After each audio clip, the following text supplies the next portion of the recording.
一命二运三风水，风水好坏和你大有关系。欢迎大家来到今天的小酱之命理讲堂。今天小酱之主要给大家讲讲9种长寿手能活99。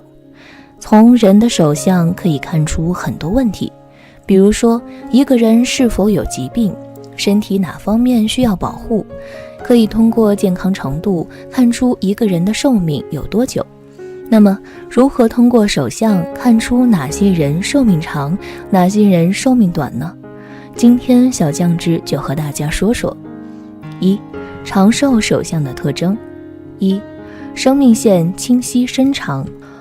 生命线是人手掌3大主纹之一，不仅是表现寿命长短、健康状态、有无病难及突发事故的部位，同时也是要做预防灾厄和提高的部位。可以说，此纹路在手相中与一个人的生命力、身体健康、寿命长短等方面的信息是息息相关的。若是一个人的生命线清晰深长，意味着其生命力顽强，体格强健，身体健康，不易患病。因此，有这种生命线手相的人，相对来说会更加长寿，生活美满。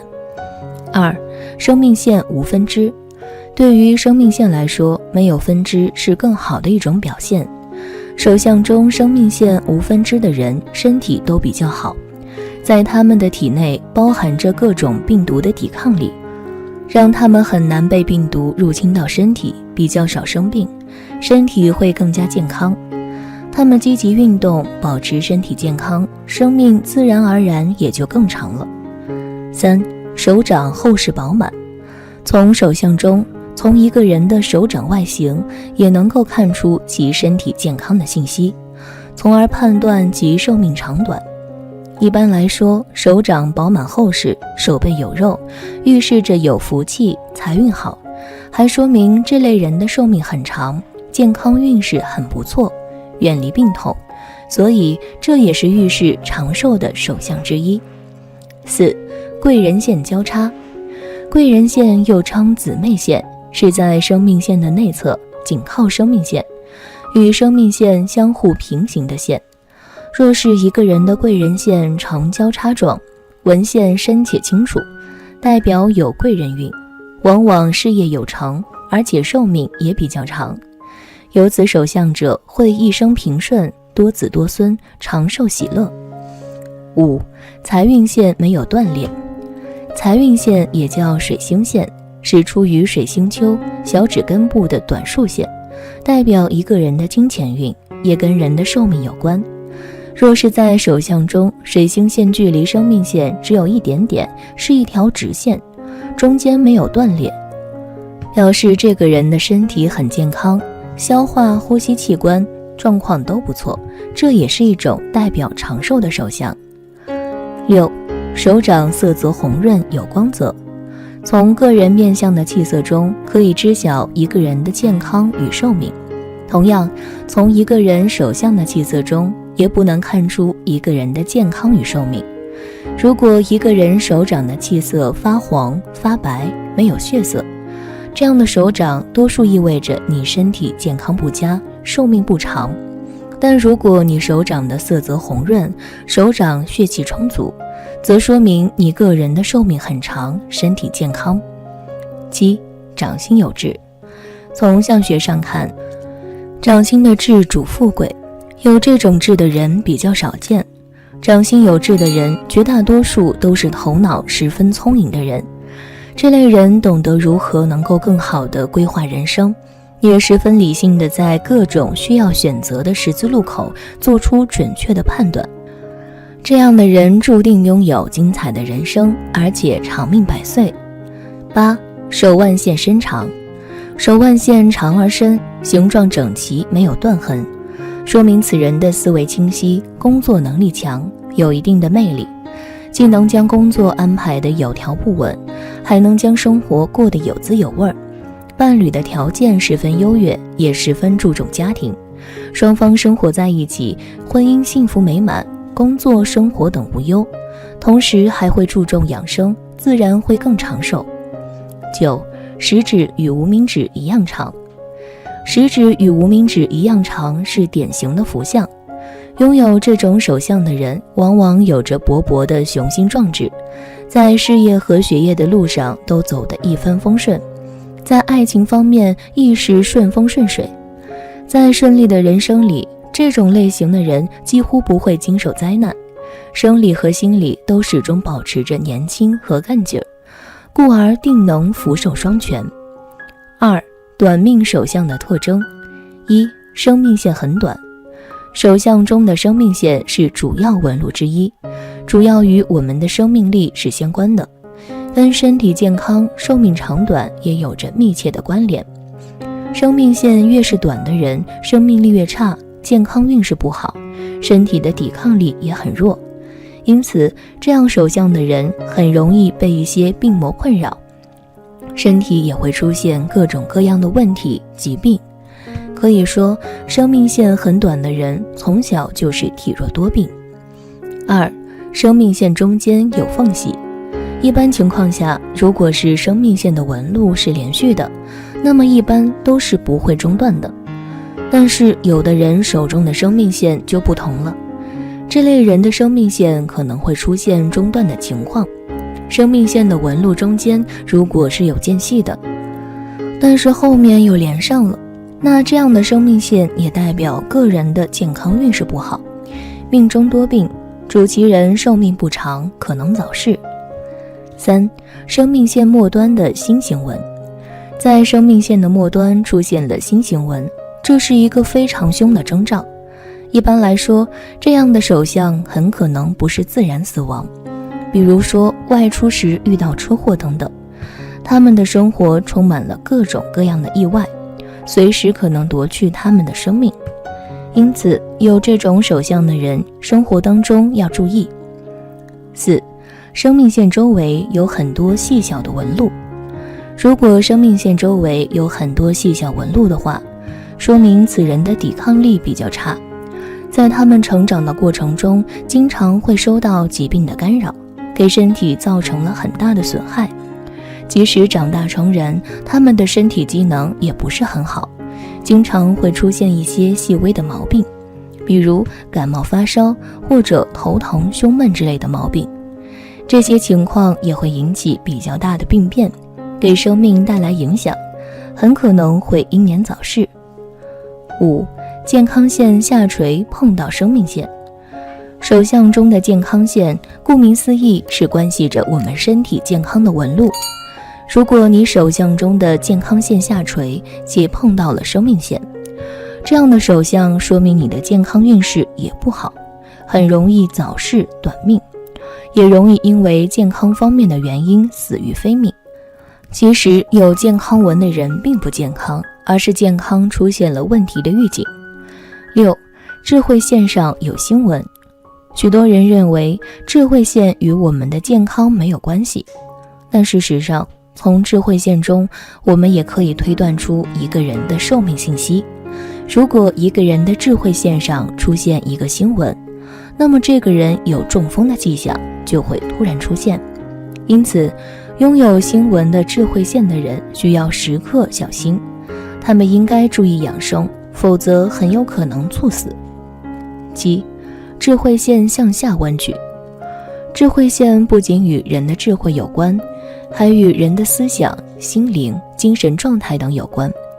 智慧线下垂而弯曲的人是悲观的，他们不乐观，而是悲观和沮丧的。因此，像这种手相的人特别容易因为抑郁而自杀，结束自己的生命。由此可见，那些智慧线向下弯曲的人很难获得长寿。8. 手掌杂纹比较多。如果手掌的杂纹比较多的话，说明此人的烦心事儿比较多，生活中经常处于烦躁压抑的状态，这样心情会给身体带来很不好的影响，尤其是对于心脏方面。如果经常面对繁重的压力和众多烦心事儿，心脏方面是很容易出现问题的。我们都知道心脏的重要性，一旦心脏出现病变，那么很有可能会给生命造成威胁和影响。所以手掌杂纹比较多的话，也是短命的象征。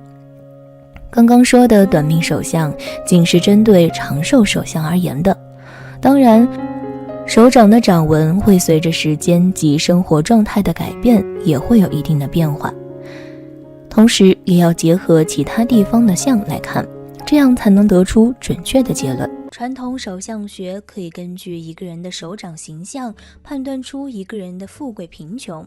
手相并不是一成不变的，手相的变化代表着不同运势的改变，也就是未来命格的特征，而手掌中的纹理则是人运势的密码。如果你的手掌中生来就有以下5种罕见掌纹的话，预示你命中带财，大富大贵是早晚的事儿。1. 宝晕纹。什么是宝晕纹？凡是在掌中有一个螺旋纹，如日晕一样，就是宝晕纹。月为阴，主钱，故此纹主金银得财，其财富就像水中涟漪一样，一圈又一圈，一波又一波。2. 掌中生有宝晕纹的人一生运势。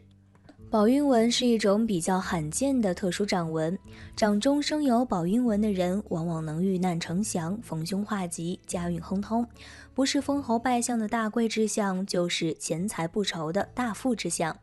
如果宝晕纹像环形，则此人可以封侯拜相；如果宝晕纹像铜钱形状，则家中有食有财。通常掌中生有宝晕纹的男人做大官的可能性很大，升官发财比较容易，并且中年时钱财也不愁，能够富贵双全。3. 掌中生有宝晕纹的人运势亦有起伏。掌中生有宝晕纹的人有机会在各自所从事的领域有所建树，而且这类人往往在商界大有成就，优秀的直觉和判断力会令其很富有。但是不要忘了，大成功也往往伴随着大起伏，一切都是辩证的。如果宝晕纹位于拇指根部的正宫，正为雷，预示其人多数为大贵之人，亦会有大灾相随，一生运势波澜壮阔。4. 女人生有宝晕纹不利婚姻。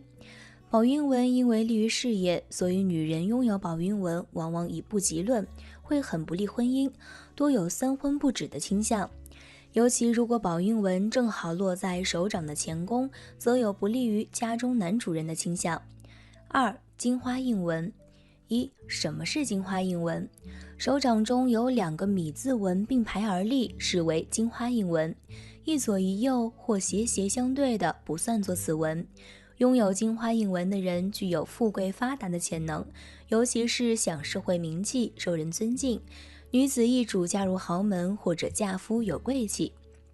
2. 生有金花印纹的人一生运势。金花印纹是一种十分少见的吉祥手纹，这种手纹不仅十分漂亮，还寓意无比吉祥，代表人的贵气。在古代，若是男人拥有，必然可以做大官，一登龙门，身价100倍，成为高人一等的贵人，人上人。若是出现在女子手中，必然可以嫁入侯门，飞上枝头当凤凰，成为金光闪耀的贵妇。在如今男女平等的时代，这种手相的人都能够通过自己的努力成就自己的事业。掌中有金花朵般的纹理，男人有此纹可当大官，女人成此纹可升贵妇。3. 不同部位的金花纹意义不同。对于经商的人来说，如果在木星丘或者水星丘出现金花印纹，预示其人财运很旺，财源滚滚，会将生意经营得很好。不过由于其人经常关注自己的生意或者企业，精力都用到这方面，容易忽视健康，从而在身体上会出现问题。对于正在上学的人来说，如果在明堂或者太阳丘出现金花印纹，此人会将所有精力都用在学习上，所以一般成绩都不错，而且会拥有很好的文采，才思敏捷，是写文章的好手。对于一心从政的人来说，如果太阳丘有金花印纹，此人会很有魄力，能够大刀阔斧地干一番事业。如果此纹出现在明堂部位则不佳，预示其人可能是个糊涂官员。生命线上有金花印纹是大富大贵之象，男儿官运亨通，女子可以为官。有这样手纹的人远离贫苦，而且福配子孙。4. 亦有贵人相助的六花纹。与金花纹相似的还有一种六花纹，形如六角小花，一般是单独出现，这也是一种吉利的掌纹。拥有这种手相的人很容易少年成名，平步青云，多遇贵人相助，有机会发展自己的事业，光耀门楣，中年便可达到一定高度。换句话说，就是年轻有为，前途不可限量。晚年更是享尽荣华富贵，受人尊敬，是个说一不二的领导型人物，往往是团队的主心骨和核心力量。但其人最大的特点就是性格霸道，做事很少听取别人意见，独断专行，可以说是优点和缺点相辅相成。过人的智慧和胆识成就了他。3. 宝镜纹。何为宝镜纹？所谓宝镜纹，顾名思义就是手中有圆形的纹理，一卷一卷，层层围绕，如宝镜一样握在手掌之中。这种特殊纹理十分罕见，是官印权威的象征。2. 掌中生有宝镜纹的人一生运势。宝镜纹在相术中被视为财权的象征，掌中生有宝镜纹的人大多胆识非凡，心思缜密，心胸宽广，处事手法非常有魄力，有大将风范，能够担任指挥官、武官、军事顾问等职位，命运不凡。这种纹理如果位于乾宫、坤宫以及兑宫3个手掌区域内，则正财相当稳定，步步高升，命中还会有不少的偏财出现。出现在其他掌宫上，则意味着会从事律师、咨询、培训等行业，并因此获利丰厚。4. 验证纹。什么是验证纹？验证纹顾名思义，就像是大雁群飞的队列一样。秋天来了，一群大雁往南飞，一会儿排成人字形，一会儿排成一字形，所以称之为验证纹。古书中对验证纹的图解有2种，第一条就是3条从生命线上升起并列线纹，看起来很整齐又有气势。另外一种就是在事业线的末端出现的人字形纹并列线纹，也叫做验证纹。2. 生有验证纹的人一生运势。验证纹形状像许多大雁并列在掌中央，人生有此纹能够发达富贵，必可进入朝中辅佐君主，深受君主器重，委以重任，名声远扬。在现代来看，如果你拥有类似手相的话，那也是不愁吃穿之相，生活富足，既能够得到领导的赏识，还能够获得升职加薪，委以重任，做出一番大事业。掌中生有验证纹的人具有清贵气质，心直仁厚，清廉善心，在古代文官的手上比较多见。验证纹其实表达的是一种被追随、被信任的概念，大都指代名气。出现在手掌的不同位置，也都有不同的意义或者倾向的领域。比如说，很多优秀的作家、导师、思想家、科学家、艺术家、政治家、将军等等。但实际成功与否并非一概而论，只是一种参考，也是古代量才而用道德品格的一种借鉴。5. 祖弼纹。什么是祖弼纹？祖弼纹顾名思义，说明有此纹者根基不错，承蒙祖上庇佑，从出生就富贵，以得长辈之庇荫，继承祖业而发财，世世代代都是有权有势，一辈子不缺钱花。此手纹起于坎宫，与手中事业线相连。2. 掌中生有祖弼纹的人一生运势。掌中生有祖弼纹的人一生运势顺遂，是属于富二代的手相。此类人的父辈财运非常不错，也容易受到长辈的青睐和庇佑，通常起点要比别人高，所以可以免去辛苦，就能有很好的条件去做自己想做的事情。这类人如果能够勤加学习，戒骄戒傲，适时回报帮助过自己的人，一定能有一番好的作为。当然，手相学是必须要讲究因人而异的，一些吉祥掌纹的出现虽然是有好运的征兆，但还是要看整体手相，才可预知能否将运势激发出来。相学中的斗其实指的就是手指上指纹的一种形状，其中如同漩涡一般有着圆圈外形的指纹被称之为斗纹，而如果是条纹形状的话，则被称之为簸箕。不同的指纹具有的手相特点各不相同，像是手上有几个斗，最好体现的就是不同数量的斗纹对个人运势的影响。今天小酱汁就来给大家讲讲手上不同数量的斗纹、簸箕对人的运势有何影响。各位酱友伸出双手，一起来对比吧。1、10个簸箕0个斗。这种说的就是双手食指长的全是簸箕纹。拥有这种手纹特征的人，个性非常的鲜明，属于那种爱恨分明的类型。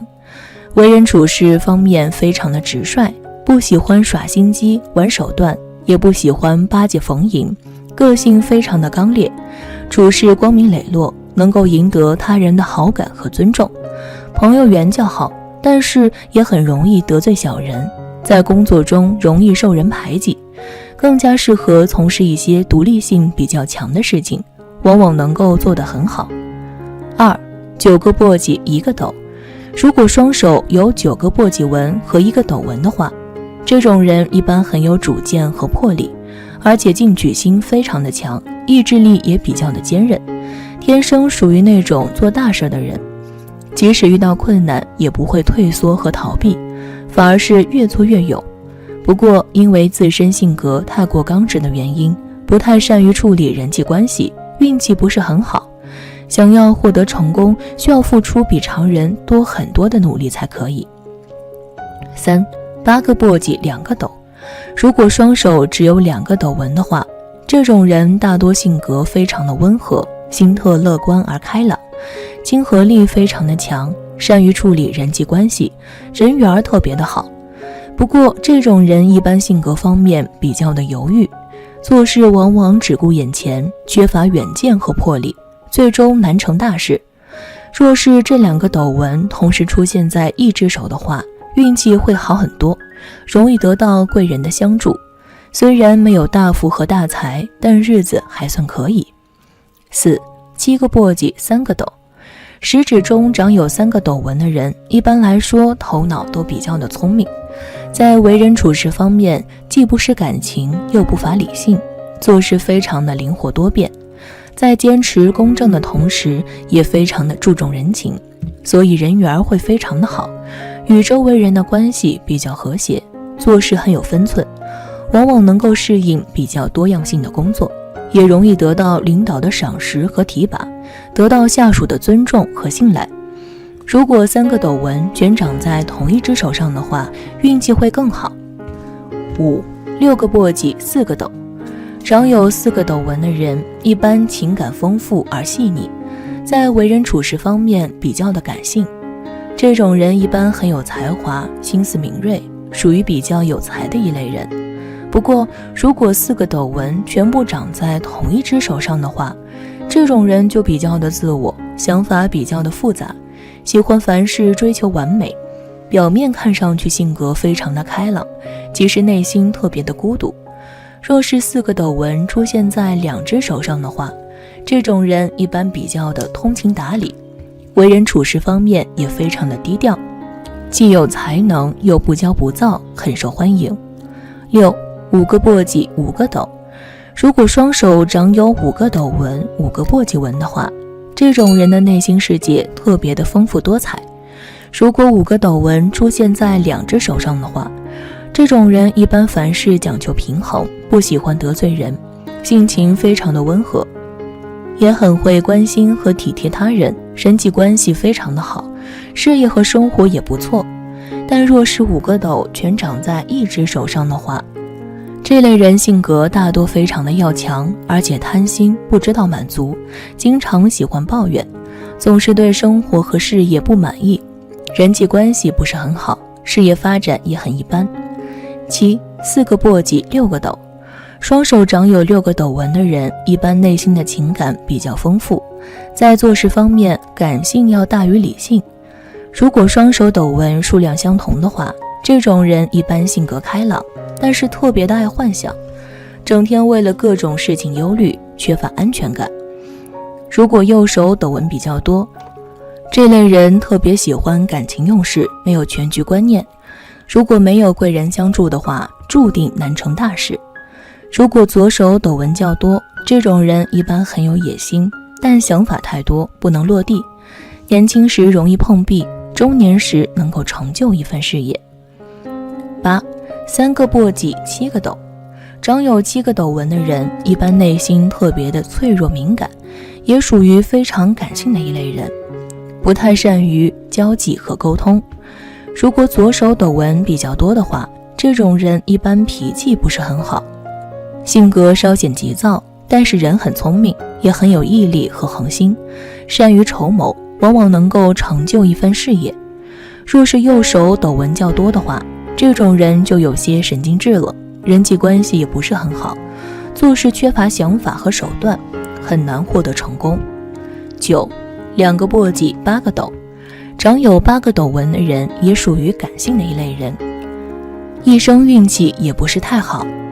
左手斗纹较多的人一般看起来比较好说话的样子，实际上内心非常的自我和挑剔，喜欢自寻烦恼，一生往往不太如意。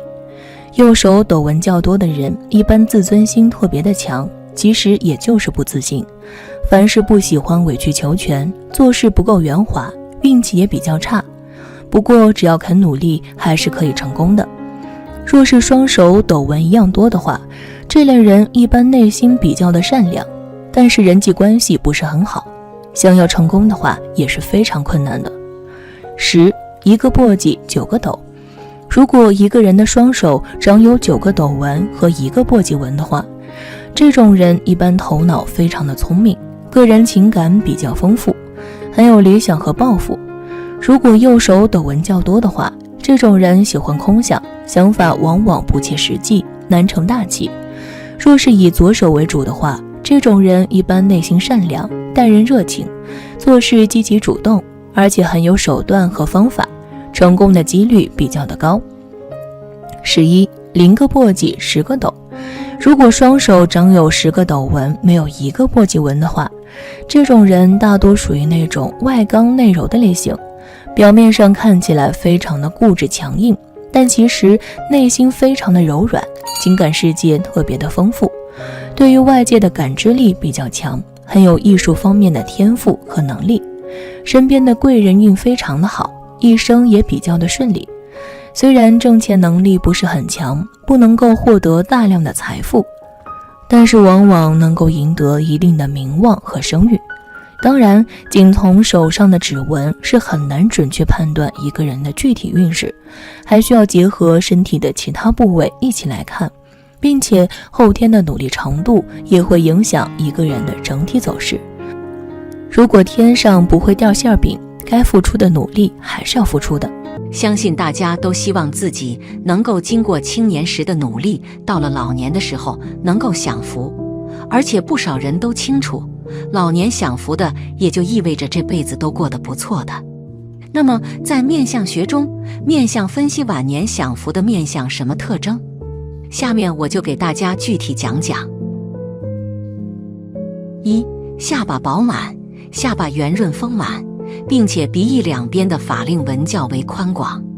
这一类人即使在早年运势不是很顺，但晚年福气很好，不但衣食丰盛，且能够大富大贵，儿女促膝，子孙围绕。但是如果法令纹或者是下巴位置长有黑痣，则代表着子女与自己的距离比较远，儿女难以亲自照料。2. 眼下有卧蚕，睫毛下方饱满丰隆，就像是握着一条蚕宝宝一样，这是卧蚕的特征。有卧蚕的人一生运势佳，若为女性则能嫁贵夫，儿女有出息，晚年能得以享受儿女的福气。若为男性，事业能有一番作为，桃花运旺盛。但如果这个位置有伤疤或者是黑痣，在早年会比较辛苦操劳，晚年运势才得以回升。3. 鼻梁笔直，鼻头圆亮。鼻子在相学中又被称为财帛宫，主导的是人中年的总体运势和财富运势，因此相学中和财富有关的常常都会和鼻相离不开关联。鼻子是象征中年运气，此时期大家正是经历、分析能力和人生阅历等方面最为高峰的年龄，所以许多的富豪都是利用中年运势来取得财富。所以如果鼻梁够笔直，鼻头够圆亮，便象征此人将在中年时大展宏图，事业和名利双丰收。4. 额头高而发亮。对于一个人来说，额头高而发亮是好的，说明你见多识广，头脑聪明，有一定的思维能力，事业心强，在事业上可小有成就。但是对于感情、婚姻来讲就不是很好，但是好在你的山根有力，可以弥补不足。耳垂大而饱满，双珠朝口，福气满满，晚年可享清福，配合的阔圆润，子女孝顺，唯其少操心，望子可成龙。但是没有高挑之势，好胜心强，知足常乐为好。5. 双目有神采。面相上看，其实一个人的眼睛长得很有神的话，说明了这种人为人是很聪明的，做事情的时候也有主见，够坚定，从来都不依靠别人。所以这种人生活中做事情的时候，他们从来都是比较按照自己的想法去做，而且非常的坚定。所以在未来的生活中，他们其实会是属于那种能够为自己未来打算着想的人。对于这样的人来说，未来他们会很容易获得成功，所以未来这种人晚年的福气是很大的，子女也会很孝顺。6. 面相耳垂珠厚大。面相上看耳垂珠很厚的话，说明了这种人天生就是很有福气的人，并且寿命也是很长的。耳朵是福气和财富的象征，耳垂珠越大越下垂，代表了越是有福气。耳垂珠厚大的人生性善良，还是那种很有包容心、有爱心的人，生活中很喜欢帮助别人，所以有着很好的人缘。这种人无论什么阶段都会有极强的运气，总能够逢凶化吉。到来中晚年的时候，这种人基本就是享福的人，根本不用担心钱财的问题，而且未来儿女也是很孝顺、很有出息的，所以他们一生都很顺遂，不用操心。7. 面相地格方圆。一个人的地格指的就是个人的下巴位置，地格也是看出晚年运势好不好的面相之一。一个人的面相上看，如果的格长得比较饱满圆润的话，说明了这种人为人是比较有福气的人。这种人生活中为人比较和善，好相处，也待人比较好，所以他们会有很好的人缘。下巴长得圆润的人是有后福的，所以这种人未来是福气很大的人。到了晚年的时候，他们不但身体状况很理想，而且非常有子孙运。这种人能够享子孙福气，而且晚年会被照顾得很好，会很受尊敬，受尽福报，晚年生活安逸。8. 面相天庭饱满。相学上面认为，天庭所指的就是个人的额头位置。若是一个人的额头长得饱满，说明了这种人天生就是有福气和官运的人。这种人一生之中都不会有什么坎坷，并且这种人生来就是非常有智慧的，为人很聪明，很有上进心，所以对于他们来说，自身就是非常优秀的人。而且这种人有很强的判断的能力，总是能够以自己的角度去分析问题，快准狠，人生敢想敢做，并且有勇有谋，懂得理财。所以说他们一生之中会有很大的成就，就算是靠着自己的努力也可以赚取很多的财富，并且到来晚年的时候可以说是非常享福的一种人。这种人晚年不但不缺钱用，而且还会有儿孙运，会享尽天伦。9. 鼻头有肉。鼻头有肉的人一般都性格温和，待人待事很有一套，不会与身边的人发生口角，并且还会很善于处理人事矛盾和纠纷。婚后根本就不会担心与家人相处起来会有困难，并且此人还会给予丈夫精神上的支持和鼓励，在家人的事业生涯的转折点，给予家人指点迷津，使家人的事业上能够更加的有经验，做起来也会更加的顺利，飞黄腾达的几率非常大，日后可以保证安枕无忧，不缺钱花。10. 眼睛细长。若人眼睛细长的话，那么其一般都是比较有耐力的人。除此之外，他们还有着比较长远的目标，且也会为此而努力拼搏。即便在这个过程当中遇到了问题，他们也不会因此而停下，反而能够变得更为坚定，从而为自己的晚年生活创造了较好的基础条件。11. 脸型上窄下宽，人的面部分为上中下三庭，中下部分代表着中年以后的生活，所以如果一个人的脸型上半部分比较窄，到了下半部分逐渐显宽的话，那么代表这种人往往会在中年之后渐渐发达，不仅生活地位提高，家庭也会变得更加和睦幸福，属于典型的中年后好运加深的面相。12. 田宅宫宽阔，眼睛和眉毛之间的部位叫做田宅宫，它在一定程度上代表了一个人的房产、财产等情况。如果一个人的田宅宫部位有恶痣、疤痕的话，代表这个人在生活中多运势受阻，家产少，很难受到祖上的印庇。而一个人的田宅宫若是相对宽阔，皮肤色泽好，没有疤痕斑痣时，则说明这个人背后隐形财产富有，即便到了中年也能渐渐发力，从而拥有更多的资产和财富。13. 嘴巴厚实上扬，一般来说，嘴角上扬的人天性比较乐观，所以有这类面相特征的人，面对困难也能迎难而上，勇敢积极去面对。而嘴唇厚实再加上嘴角上扬的话，一般步入中年好运连连，无论是事业还是财运都能变得顺利起来。因此，这类人的中年后好运与他们在年少时期的奋斗是分不开的。14.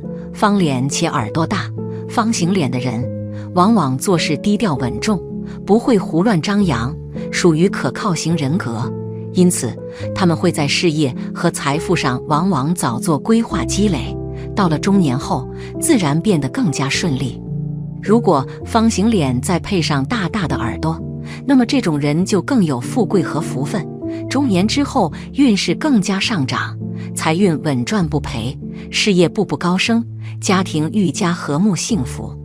15. 颧骨高耸饱满，其实颧骨高耸饱满的面相是很好的，能看出这个人拥有很高的权力欲望，更是容易成功的，在工作中是能很好的表现自己的才能，领导能力也会很出色的，轻易就能得到领导的赏识，对于他们来说，当上领导也是一件很容易的事情，拥有的财富是会有很多的，容易成为成功人士的，名声很大的，就是越努力越幸运的。